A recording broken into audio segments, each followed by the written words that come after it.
Terence Bud Crawford releases some interesting information about Gervonta Tank Davis. I think he aired out Tank's business and talked about negotiations for a Ryan Garcia rematch that Tank is currently in, trying to make that big fight. It is a huge fight, don't get me wrong, but Terence said you don't want to fight Shakur Stevenson, you don't want to fight Keyshawn Davis, you don't want to grow the balls to fight those guys. So that's the reason why you're trying to fight a guy like Ryan Garcia in a rematch. That's what Bud said. And honestly, Ryan's not an easy fight if it's at a reasonable weight class, which obviously, Tank's a smaller guy, so I don't think his team will allow that. So that's fair to say from Bud that, he's not interested in fighting the best of the best, because ultimately if he was, he'd be fighting legit, 135ers at the top of his division, which are Shakur Stevenson and of course Keyshawn Davis, and then making a fight with Ryan Garcia.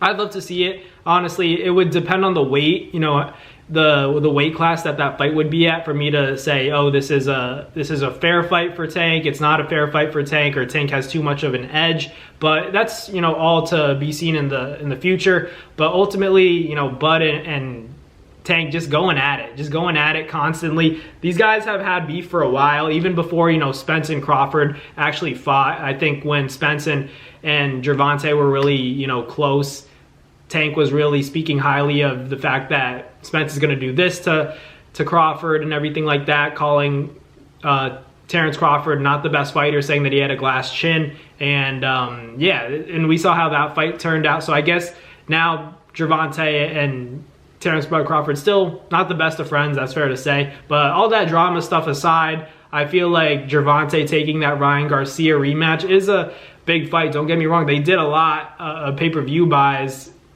in their last fight. So to make this fight again, it is still very exciting. I think a lot of us still wanted to see the rematch, and at a decent weight. I didn't want to see it where it's like something like 138 or 139 or 140, because I guess Ryan doesn't want to make 140, but if he comes out and says that he can make 140, then that's him saying, okay, I know what I'm getting myself into.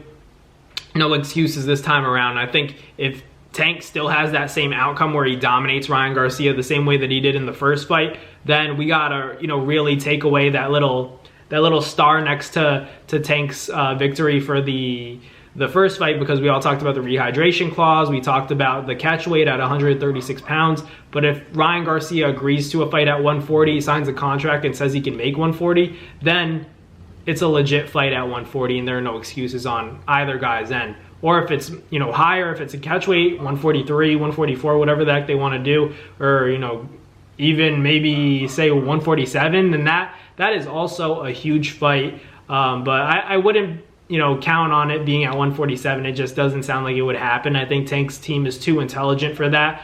Even though I think it's still a pick-em fight, it's still a relatively close fight, or Tank should be able to pull that one off. But it's just dangerous. It's dangerous to allow Ryan Garcia to blow up, because a lot of people think just because you make weight and then you got a six-pack, you're ripped, that means that you're in the best shape of your life. But sometimes just having a little bit of weight, eating what you want, getting the nutrition, it doesn't always produce that ripped physique. And so if Ryan did come overweight, in that Devin Haney fight, yeah, he weighed over the weight limit and didn't get the title, but he felt good in there. Like, he felt good. Maybe his conditioning wasn't the best, like he said, but he felt strong, and you could see that in the left hook, or it was the PEDs. Who knows what the case was? But still, Ryan Garcia shocked a lot of people on that night. And prior to the Devin Haney fight, and this is true even with the facts that Ryan Garcia tested positive for PEDs, he had Osterine in his system, that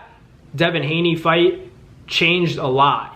That made the Gervonta Davis rematch with Ryan Garcia more interesting. Even though people know that he tested positive, people still want to see it. I still want to see it, because I want to see if Ryan Garcia fights Tank at a reasonable weight class that he can make. I want to see what that fight looks like, because Ryan did look dehydrated. If you look at Ryan Garcia when he fought Tank versus when he fought Devin Haney, completely different people.